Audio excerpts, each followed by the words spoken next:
이번 시간에 우리 DBMS 데이터베이스 관리 시스템에 대해서 같이 한번 살펴보도록 하겠습니다.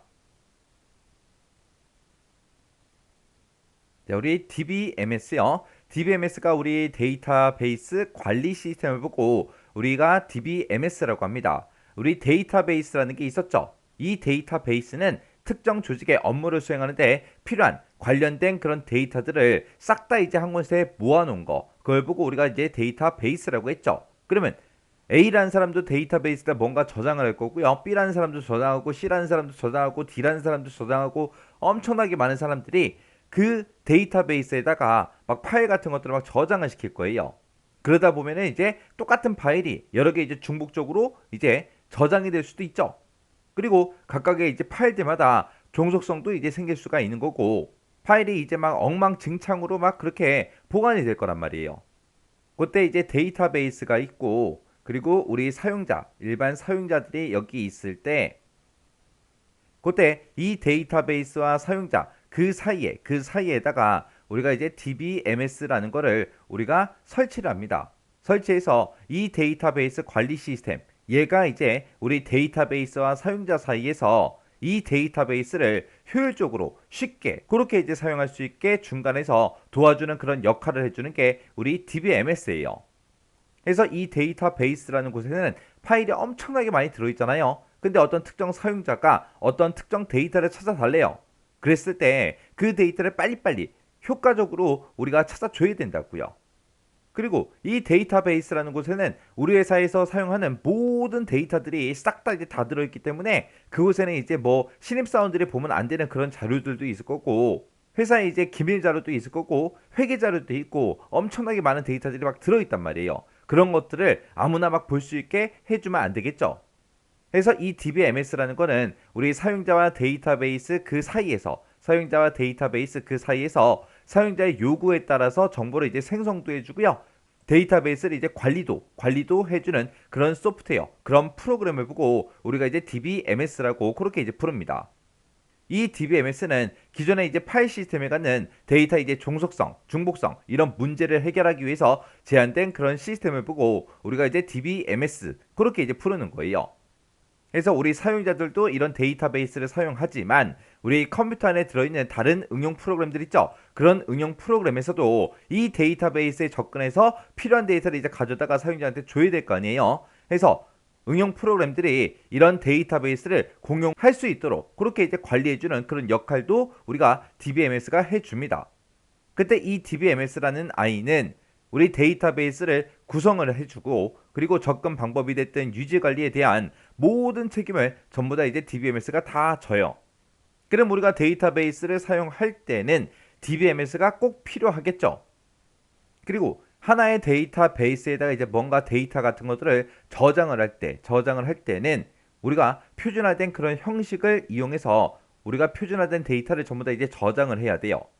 그리고 이 데이터베이스는 항상 최신의 데이터를 유지할 수 있게끔 이 데이터베이스 관리 시스템이 데이터를 전부 다 이제 관리를 해주고요. 일관성이 됐든 무결성이 됐든 그런 것도 유지할 수 있습니다. 그리고 이 DBMS가 이 데이터베이스에 대해서 보안도 이제 유지할 수 있게 그런 기능들도 다 제공을 해줘요.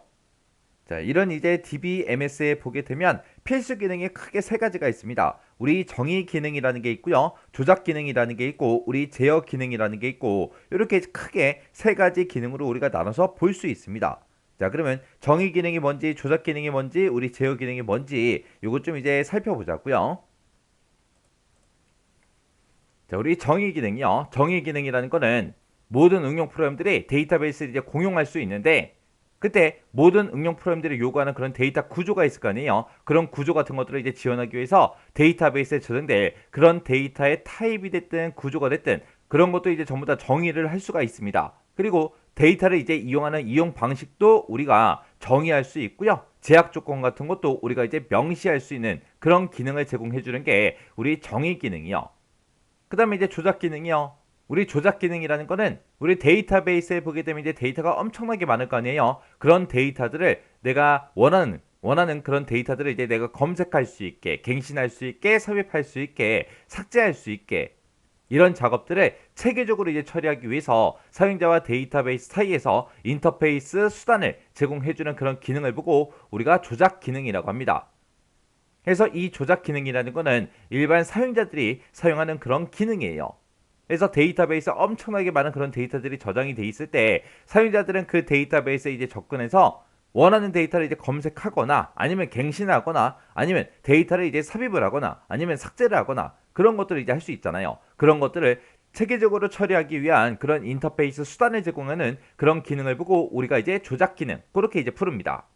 그 다음에 이제 제어 기능이요. 이 제어 기능이라는 거는 데이터의 이제 정확성하고 보안성을 유지하기 위해서 데이터의 이제 무결성이 됐든 보안이 됐든 권한 검사가 됐든 병행 제거가 됐든 이런 기능들을 정의하는 그런 기능을 보고 우리가 이제 제어 기능이라고 그렇게 이제 부릅니다. 그래서 지금 여기 내용에 보게 되면 데이터베이스를 접근하는 우리가 갱신, 삽입, 삭제 이런 작업이 정확하게 수행돼서 데이터의 이제 무결성이 유지되도록 그렇게 이제 제어를 해줘야 되고요.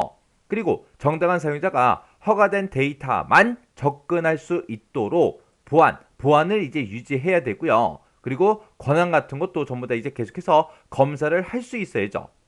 우리 데이터베이스에는 회사에서 사용하는 모든 데이터가 다 모여 있는데 신입사원들이 그 데이터를 다 봐야 된다. 그건 아니잖아요. 그래서 회사에서 기밀 자료 같은 것도 있기 때문에 어떤 사람들은 이거를 볼 수 있게, 어떤 사람은 이런 것들을 못 보게 그런 식으로 이제 만들어야 된다고요. 그리고 여러 사용자가 이제 데이터베이스에 동시에 이제 접근해서 데이터를 처리할 때 처리 결과가 항상 정확하게 정확성을 이제 유지할 수 있도록 우리가 이제 병행 제어를 할 수 있어야 됩니다.